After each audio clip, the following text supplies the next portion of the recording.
प्रधानमंत्री नरेंद्र मोदी ने तमिलनाडु के थूथुकुडी में 4,800 करोड़ रुपए की परियोजना का उद्घाटन किया। इन परियोजनाओं में बुनियादी ढांचा, ऊर्जा, उद्योग और जल संरक्षण के क्षेत्र शामिल हैं। ये योजनाएं स्थानीय रोजगार सृजन और आर्थिक विकास को बढ़ावा देंगी। प्रधानमंत्री ने कहा कि भारत तेजी से विकास की राह पर है और ऐसे निवेश घरेलू उत्पादन को बढ़ाते हैं। राज्य सरकार ने भी इस अवसर पर धन्यवाद दिया। परियोजनाओं का पूरा कार्य अगले 5 वर्षों में पूरा किया जाएगा। लोकसभा में ऑपरेशन सिंदूर को लेकर तीखी बहस हुई। रक्षा मंत्री राजनाथ सिंह ने भारतीय जेट की तबाही पर जवाब देते हुए कहा कि परीक्षा में रिजल्ट की अहमियत होती है, कितनी पेंसिल टूटी या पेन गुमे इसे पूछना सही नहीं। सीज फायर और सीमा मामलों पर विदेश मंत्री जयशंकर और अमित शाह ने विपक्ष की आलोचनाओं का जवाब दिया। विपक्षी पार्टियों ने सरकार की नीति पर सवाल उठाए, लेकिन सरकार ने कूटनीतिक स्थिति स्पष्ट करने की कोशिश की। संसद में इस विषय पर दोपहर और शाम भी चर्चा जारी रहेगी। दिल्ली में वायु गुणवत्ता सूचकांक AQI खराब श्रेणी में दर्ज किया गया। आज का AQI लगभग 120 रहा, जो स्वास्थ्य के लिए नुकसानदेह माना जाता है। PM 2.5 प्रदूषक की मात्रा 45 माइक्रोग्राम प्रति क्यूबिक मीटर के आसपास रही। वाहन प्रदूषण, निर्माण कार्यों में से धूल और मौसम की स्थिति के कारण यह स्थिति बनी। स्वास्थ्य विभाग ने विशेष तौर पर बुजुर्गों, बच्चों और बीमार लोगों को बाहर निकलते समय सावधानी बरतने की सलाह दी है। दिल्ली प्रशासन ने प्रदूषण नियंत्रण के उपायों को बढ़ाने का निर्णय लिया है। अगले कुछ दिन में वायु गुणवत्ता के सुधार के आसार कम है।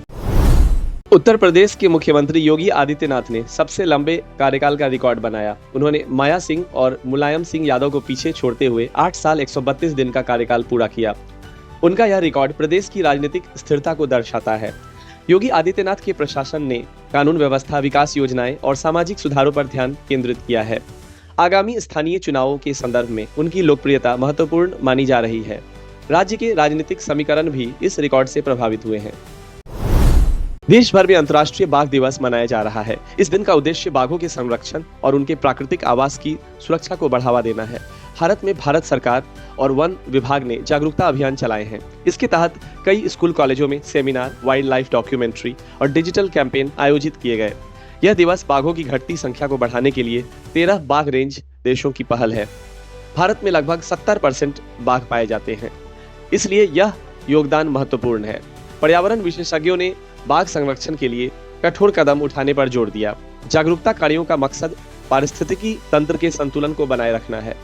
यह दिन सेव टाइगर्स, सेव फॉरेस्ट जैसे नारे के तहत मनाया गया।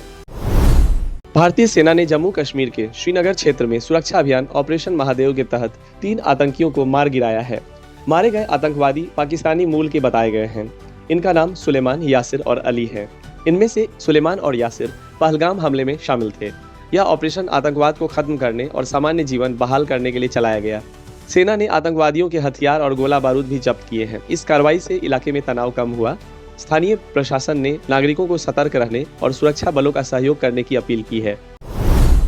भारत के विभिन्न हिस्सों में 29 जुलाई 2025 को स्वतंत्रता सेनानियों की जयंती के अवसर पर कई कार्यक्रम और आयोजन हुए। इस दिन देश भर में शहीदों को श्रद्धांजलि दी जाती है और उनकी वीरता, बलिदान और स्वतंत्रता संग्राम में उनके योगदान को याद किया जाता है।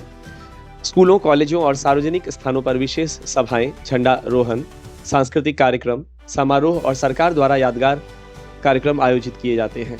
आज के दिन कई राज्यों में स्वतंत्रता सेनानियों के सम्मान में कविताएं, नाटक, लेक्चर और देशभक्ति गीत प्रस्तुत किए गए। युवाओं को राष्ट्रीय चेतना और देशभक्ति की भावना से प्रेरित करने के लिए विशेष शिक्षा सत्र और प्रतियोगिताएं भी आयोजित की जाती हैं। इस अवसर पर राजनीतिक और सामाजिक नेताओं द्वारा भी शहीदों को याद करते हुए संदेश जारी किए गए। इस तरह के कार्यक्रम देश में स्वतंत्रता संग्राम की महत्ता को उजागर करते हैं और आने वाली पीढ़ी को उनके बलिदान से अवगत कराते हैं। स्वतंत्रता सेनानियों की जयंती को देशभक्ति और राष्ट्रीय गौरव के रूप में व्यापक रूप से मनाया जा रहा है, जिससे समाज में एकजुटता और राष्ट्र प्रेम की भावना बढ़ती है। झारखंड के देवघर जिले में एक भयानक सड़क हादसा हुआ है, जिसमें एक कांवड़ यात्रियों से भरी बस की ट्रक से टक्कर हो गई। इस दुर्घटना में 18 श्रद्धालुओं की मौत हो गई। यह हादसा मोहनपुर थाना क्षेत्र के जमुनिया मोड़ के पास हुआ। तत्काल राहत और बचाव कार्य शुरू कर दिए गए हैं। पुलिस और प्रशासन मृतकों के परिजनों को हर संभव सहायता दे रहे हैं और घायलों का इलाज हो रहा है।